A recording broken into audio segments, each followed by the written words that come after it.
The wizard, the sorcerer, is one of the central archetypes of humankind known to all cultures without exception. He is most often seen as a sage with a grey beard, a staff, dressed in a mantle. From culture to culture, some details of the appearance may change, but much is easily recognized. This image is used in popular culture, from myths and ancient legends to movies and computer games. But the archetype is capable of manifesting itself not only in the collective consciousness, but also in the individual. For example, coming to a person in dreams. Some people can be seen as the embodiment of this archetype themselves and play a role of the wizard in our society. In this video, we will discuss what their role is, what is the underlying meaning of the wizard's image in our culture, and how this image is able to affect our world. Since ancient times, men understood that certain laws and rules governed the world. These were the laws of nature, and for an ancient man, they were especially harsh.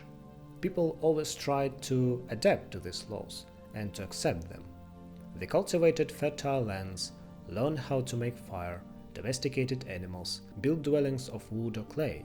They used the resources of the world and tried to understand the relationships between different things. As the wizard learned more about this world, he tried to go much further than his tribesmen to discover even deeper secrets. It was a necessity, because there is hunger, death, sorrow, and all kinds of misery in human life. The problem is that all of these negative aspects of life are also part of the laws of the world. What is necessary to get rid of this negativity then? A wizard not only understands these laws, but he looks for ways to break them, to go beyond them, to find the key to this world. He knows the mechanics of our world so well that it allows him to even have supernatural powers. Of course, they look supernatural for the external observer, and these powers are obvious to the sorcerer.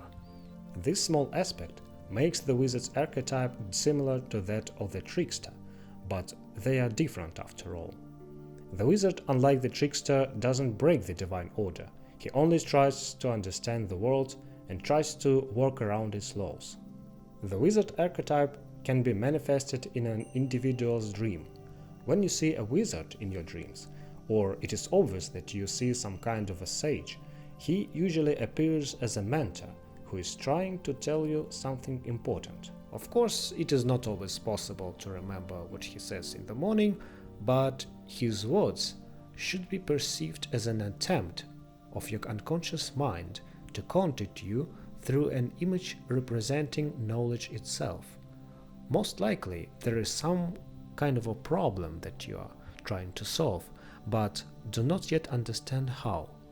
The fact is that even in sleep, human brain continues to work and can come up with a solution for your problem without your participation. But the solution itself may be in your subconscious mind, and the words of the wizard are just an attempt to bring this information to you. Let's move from the individual human consciousness to the collective consciousness. How does this image manifest itself in our culture? A wizard acts as the mentor of the protagonist, and, of course, Merlin from the legends of King Arthur comes to mind.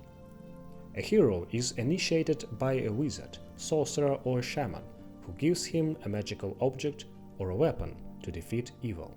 It is important to understand that the image of the wizard is not always associated with a grey-haired sage like Gandalf from The Lord of the Rings. Ariadne, who gave Theseus the magic ball, has no magical powers herself, but possesses a magical object that gives her the knowledge of how to get out of the Minotaur's labyrinth. The wizard is always shown as a hermit. He dwells apart from human settlement, living in a forest or in a tower. Human society distracts him from the process of learning about the world. A witch or a shaman always build their dwelling far away from the tribe and live either with animals or with an apprentice. Such unsociability is not misanthropy. On the contrary, ordinary people turn to the shaman when they fall ill, or when a magical ritual needs to be performed. A wizard is respected in his society, but at the same time, he is outside of it. As I said before, since the wizard is an archetype, he can be manifested not only in culture, but also in an individual person. I think you have encountered people who embody the archetype at some point. They are smart, they are respected and listened to, but they are not much of a talker and are kind of aloof from people. Despite their high status in the society, they are not interested in their social position and refuse the role of a leader, preferring solitude, knowledge, and helping others. As I said earlier, a wizard can use tricks and illusions, and thus his image connects itself to the trickster. However, the source of the trickster's actions is antagonism to the cosmic order and to the main deity itself, the desire for individualism and the pursuit of personal goals. The wizard's tricks serve other purposes. They are intended rather to convince others of the truth of his magical powers and to immerse the minds of all the spectators in a special state. In this state, the spectators are made to believe that the laws of nature can be changed by the sorcerer. The future can be read in tongues of flames. A man can turn into an animal or is able to fly. The sorcerer's rituals seem like a miracle. People begin to believe that if such miracles are possible, then their simple worldly problems are certainly solvable. Thus, the sorcerer immerses those around him into the logic of his archetype, raising his status in the community. Tricks are part of the ritual for the majority of hunter-gatherer peoples, and these rituals are often performed in a theatrical manner. For example, during a healing ritual in North and South America, many shamans pretend that they are dissecting the body of a sick person without actually harming them and performing some action inside the body as if they were looking for something inside. The act is followed with chants, singing, and other ritual actions.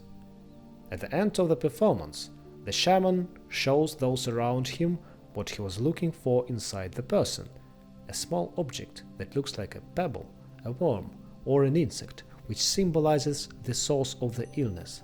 As I said, theater and performance are necessary to convince others of the truth of the magical abilities of the sorcerer. The power of belief is a great force, and the researchers on the placebo effect confirm this. A good example of the combination of the trickster and wizard archetypes is the story of Odysseus, who landed on an island inhabited by the sorceress Circe. The island is also inhabited by many wild beasts, enchanted by Circe and behaving as pets.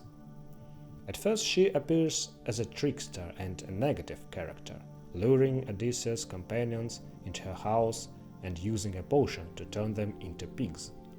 However, she is soon visited by Odysseus himself, who is supported by god Hermes, and now has protection from Circe's charms. Odysseus, who has found out about the sorcerer's trickery, threatens her with death and demands to break the spell on his friends.